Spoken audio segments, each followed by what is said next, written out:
प्राचीन समय में विद्यार्थी गुरुकुल में रहकर ही पढ़ा करते थे।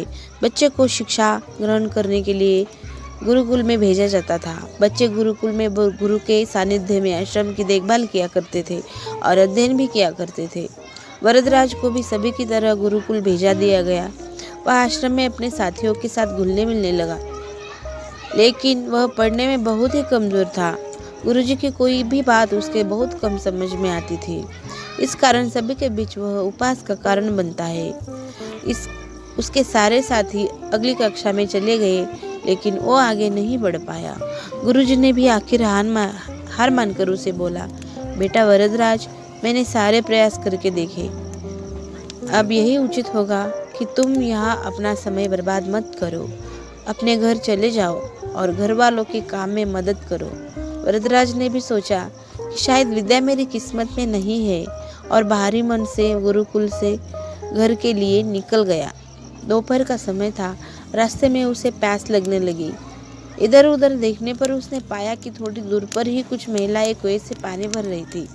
वह कुएं के पास गया। वहाँ पत्थरों पर रस्सी के आने जाने से निशान बने हुए थे। उसने महिलाओं से पूछा, यह निशान आपने कैसे बनाए? तो एक महिला ने जवाब दिया, बेटे, यह निशान हमने नहीं बनाए।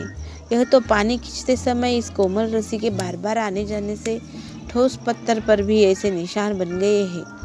वरदराज सोच में पड़ गया।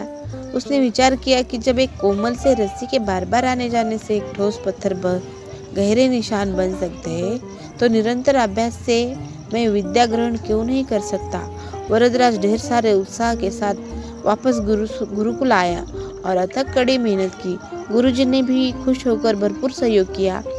कुछ ही सालों बाद यही मंदबुद्धि बालक वरदराज आगे चलकर संस्कृत व्याकरण का महान विद्वान बना, जिसने लघु सिद्धांत कौमुदी, मध्य सिद्धांत कौमुदी, सार सिद्धांत कौमुदी, गीवार्ण पदमंजरी की रचना की। शिक्षा। दोस्तों, अभ्यास की शक्ति का तो कहना ही क्या है। यह आपके हर सपने को पूरा करेगी।